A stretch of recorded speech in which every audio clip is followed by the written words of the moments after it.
अस्सलाम वालेकुम दोस्तों, आज के फोटोशॉप CS6 के इस वीडियो में, इस ट्यूटोरियल में मैं आपसे ब्लर टूल, शार्पन टूल और स्मज टूल के बारे में शेयर करने वाला हूं, उनके बारे में बताने वाला हूं, ये टूल्स सिखाने वाला हूं। तो दोस्तों, टूल बार के अंदर लेफ्ट साइड पे अगर आप ये देखें, पेंट बकेट टूल के नीचे, ग्रेडियंट टूल के नीचे आपको ये एक टूल नज़र आएगा।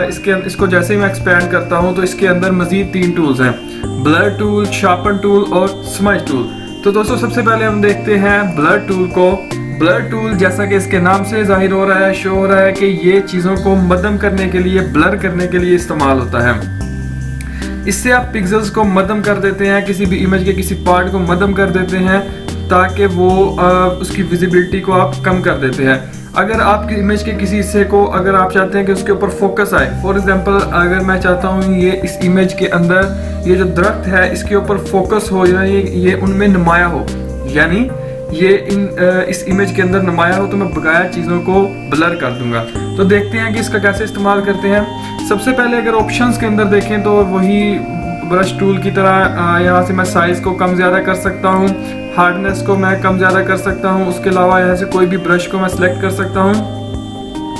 और ये ब्रश पैलेट है, यहाँ से मैं इसकी मज़ीद सेटिंग्स कर सकता हूँ, स्पेसिंग को कम ज़्यादा कर सकता हूँ और हार्डनेस वगैरह को कंट्रोल, एंगल, राउंडनेस, ये सारी चीज़ें मैं ब्रश टूल का जब मैंने आपको सिखाया था उसके अंदर, मैं पहली वीडियो के अंदर आपको बता चुका हूँ।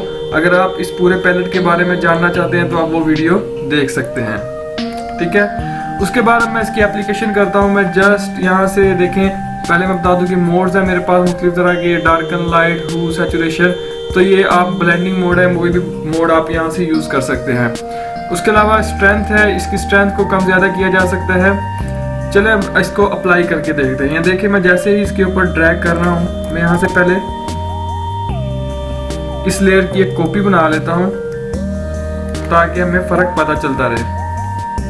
ये देखिए, मैं जैसे इसके ऊपर ड्रैग कर रहा हूँ तो आप देख रहे हैं कि वो चीज़ें ब्लर होती जा रही हैं। ये देखें, इसके बाद मैं इसको भी यहाँ पे भी ड्रैग करता हूँ, यानी ये क्या कर रहा है, इन पिक्सेल्स को ये मध्यम करता जा रहा है जहाँ पे मैं इसे ड्रैग कर रहा हूँ। ये देखें, और दरख्त जो है वो नुमाया होता जा रहा है।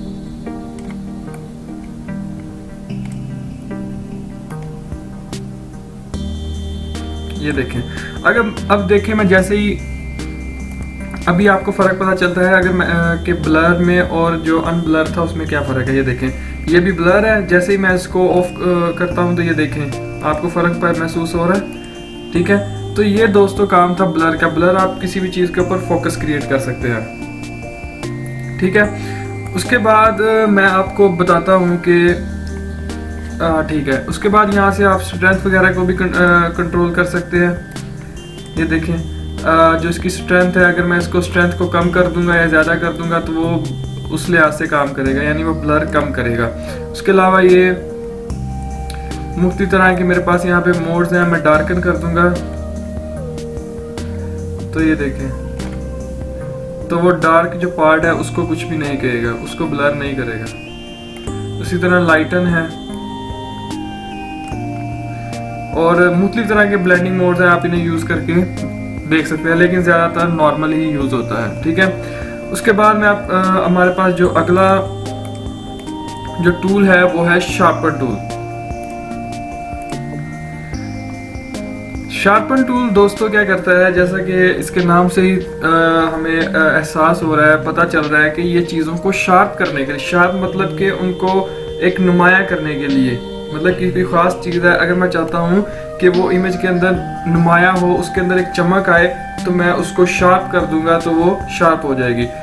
फॉर एग्जांपल इसी इमेज को हम देख लेते हैं। जिस तरह ये मेरे पास एक इमेज है, इसके अंदर ये दरख्त है, मैं चाहता हूँ कि इसको मैं शार्प कर दूँ, तो ये देखिए मैं इसके ऊपर वैसे ही बकाया सेटिंग्स जो ऑप्शन है वो ब्लर टूल की तरह सेम है। यहाँ से ब्रश सेलेक्ट करेंगे, हार्डनेस वगैरह को सिलेक्ट करेंगे, ये ब्रश पैलेट है, उसके बाद ये मोड्स हैं, ये स्ट्रेंथ है, ठीक है। और ये सैंपल ऑल लेयर्स आप कर सकते हैं। यहाँ से सैंपल ऑल लेयर्स का काम ये होता है कि आप चाहते हैं कि अगर तमाम लेयर्स को बीच में इंक्लूड किया जाए तो यहाँ से आप क्लिक करेंगे तो सारी लेयर्स इंक्लूड हो जाएगी, ठीक है। उसके बाद जस्ट मैं इसके ऊपर देखिए, मैं चाहता हूँ कि जो दरख्त है ये शार्प हो जाए, मैं इसके ऊपर ये इसको ड्रैग करूँगा जस्ट एक बार ड्रैग करूंगा तो देखिएगा हमें दरख्त में फ़र्क महसूस होगा। देखिए इसका साइज स्क्वायर ब्रैकेट के साथ भी आप कम ज़्यादा कर सकते हैं।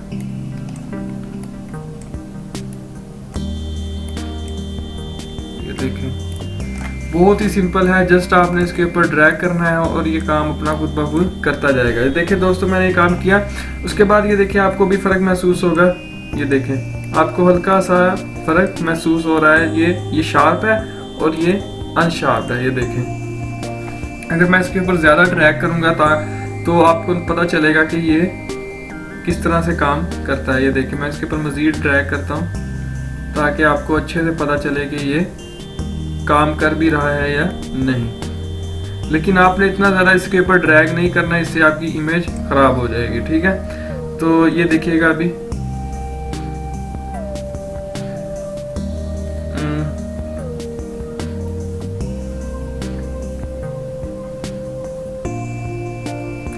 तो अभी आपको ये फ़र्क महसूस होगा। ये देखें ये कितना डल है और ये शार्प है। ठीक है, तो दोस्तों ये था शार्प टूल का काम। शार्प टूल से आप चीज़ों को शार्प करते हैं, पिक्सेल्स के ऊपर आप फोकस को बनाते हैं, यानी उनको नुमाया कर देते हैं। ठीक है, उसके बाद हमारे पास जो नेक्स्ट ऑप्शन है वो है स्मज टूल की। ठीक है, स्मज टूल जो है ये क्या करता है, स्मज टूल का पहले मैं आपको बता दूं कि ये पिक्सेल्स को फैलाता है।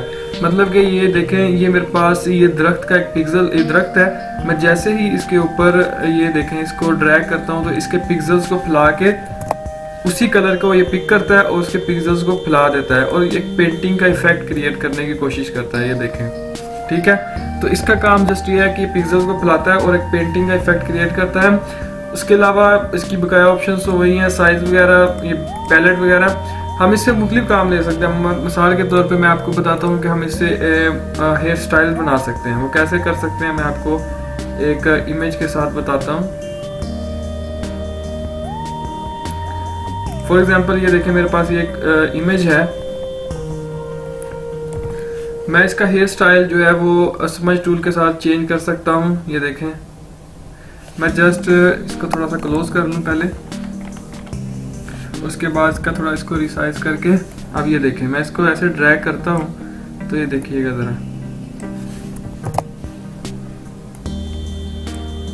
ये कितनी आसानी से इसका स्टाइल हेयर्स का क्रिएट कर देगा।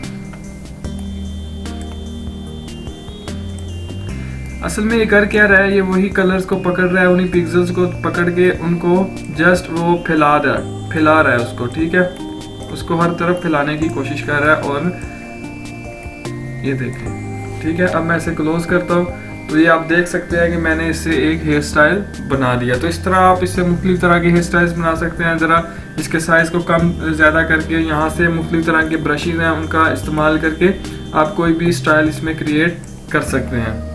उसके साथ साथ यहाँ पे दोस्तों आप देख सकते हैं कि स्ट्रेंथ दी हुई, आप स्ट्रेंथ को कम ज़्यादा कर सकते हैं। ये देखें स्ट्रेंथ को अगर मैं ज़्यादा करता हूँ तो वो ज़्यादा डार्क हो जाता है। ठीक है, तो यहाँ से आप स्ट्रेंथ को कम ज़्यादा भी कर सकते हैं। उसके अलावा हमारे पास यहाँ पे ऑप्शन है फिंगर पेंटिंग की। ये क्या काम करता है देखें, सबसे पहले मैं फॉर एग्जांपल यहाँ पे इसको देखें ड्रैग करता हूँ तो क्या आपको महसूस हुआ है कि कोई चीज़ यहाँ पे ड्रैग हुई है, कोई चीज़ यहाँ पे स्मच की गई है।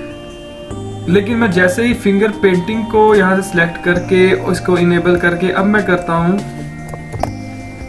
ये देखें तो ये क्या करता है, एक स्पॉट पहले डालता है। यहाँ पे मैं आपको चेहरे पे करके दिखाता हूँ, ज़्यादा महसूस होगा। ये देखें ये पहले उसने एक स्पॉट डाला, उसके बाद उसने उसको वहाँ से स्मज किया। लेकिन मैं फिंगर पेंटिंग को ऑफ करके अब करता हूँ तो ये देखें उसने वहाँ पे कोई स्पॉट नहीं डाला और इस तरह ही सीधे तरीके से कर दिया। ये मैं आपको क्लोज करके दिखाऊँ, ये देखिए फिंगर पेंटिंग के बगैर मैंने स्मच किया। लेकिन अब मैं फिंगर पेंटिंग को सिलेक्ट करके करता हूँ तो ये देखें पहले वहाँ पे एक स्पॉट डालेगा, उसके बाद वो ड्रैग होगा। ठीक है, तो आप इसे अपने मुख्तलिफ मकासद के लिए यूज़ कर सकते हैं। ठीक है, स्मज टूल का भी आपको पता चल गया, ब्लर टूल का भी और शार्पन टूल का भी। तो दोस्तों ये था आज की वीडियो, ये ट्यूटोरियल जिसमें मैंने आपको इन टूल्स के बारे में बताया। उम्मीद है आपको समझ आई होगी। अगर फिर भी कोई क्वेश्चन है तो आप कमेंट में पूछ सकते हैं। Thank you for watching. अल्लाह हाफिज़।